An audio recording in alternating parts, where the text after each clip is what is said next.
Today's storytime video is about this book. It is called The Magic Paintbrush, and it was written by Julia Donaldson and illustrated by Joel Stewart.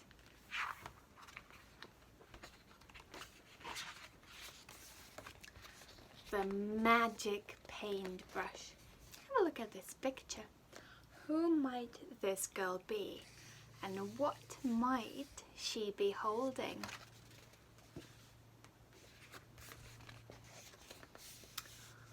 Go and catch some shrimps, Shen. Go and catch some fish.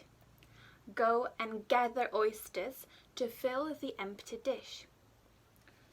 Shen sits on the seashore, a stick in her hand. She sits there drawing pictures in the sand. She draws a flower, a flying fish. She draws a boat at sea, a hen, a hare, a dancing dog, a weeping willow tree.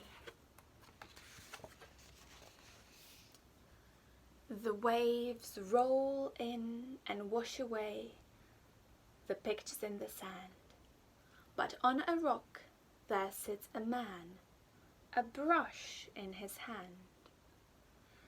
He looks around. He calls to Shen. "Come here," he whispers. "Hush.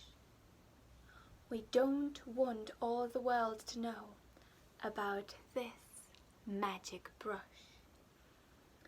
He slips the brush into her hand and tells her to be sure never to paint for wealthy folk, but only for the poor.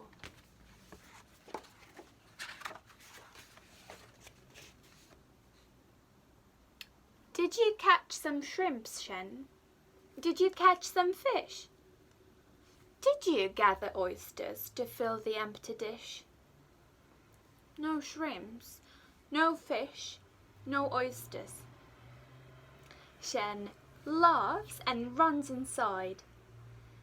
She paints a pot, then stands and waits until the paint has dried.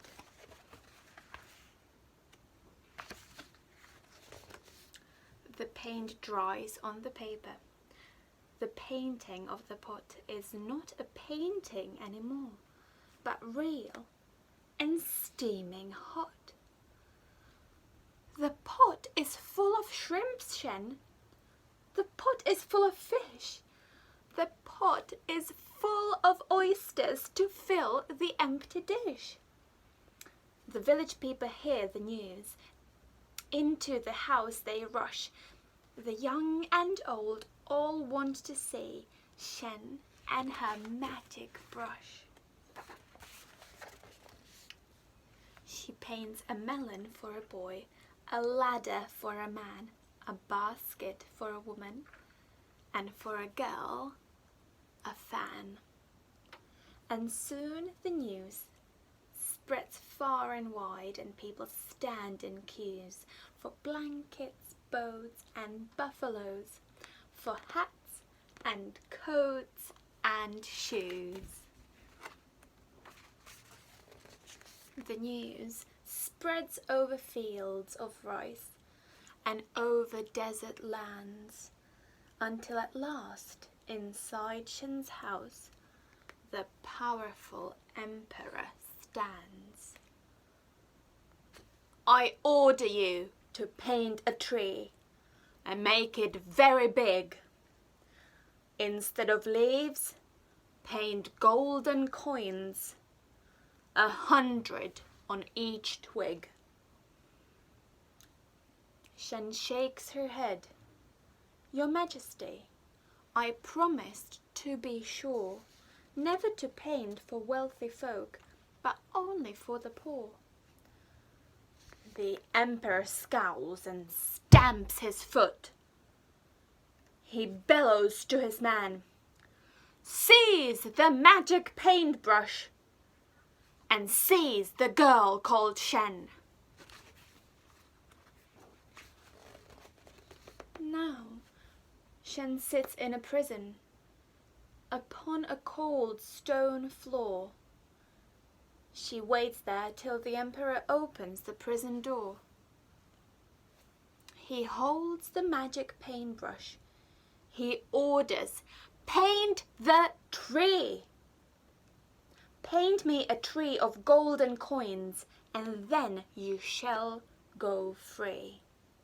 Shen takes the brush, and bowing low, she says, "Gracious Majesty, come back here in the morning, and you shall have your tree."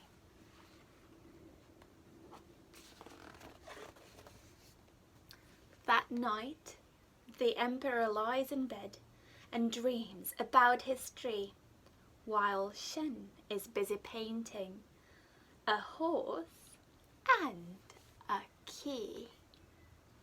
The key turns in the prison door, and Shen stands free outside. She climbs on the horse's back and swiftly starts to ride.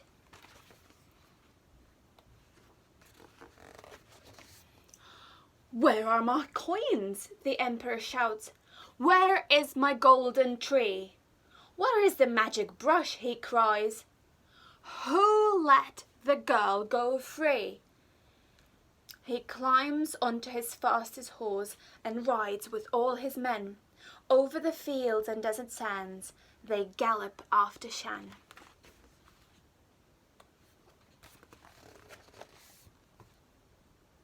"It's Shen! It's Shen! She's back again!" the neighbors gather round. But Shen is painting silently, while distant hoofbeats sound. She paints a mighty river, a river deep and wide. The emperor and his men stop on the other side. The emperor scowls and stamps his foot.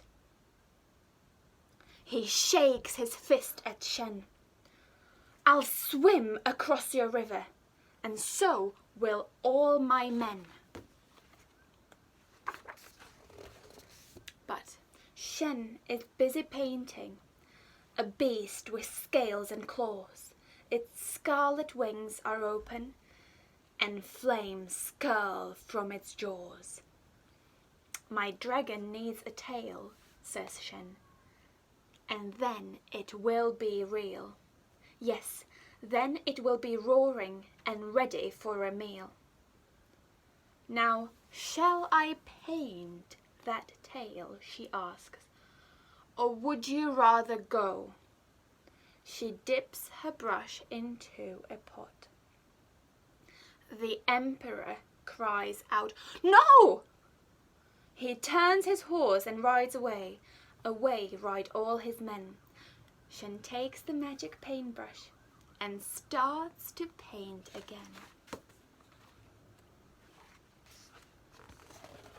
She paints a mound of golden rice, and cakes like little moons, and drums and flutes till all the streets ring out with merry tunes. The sun goes down, the moon comes up out, and shines as bright as day, while Shen and all the villagers dance the night away. The end. What a lovely story. Thank you, and goodbye.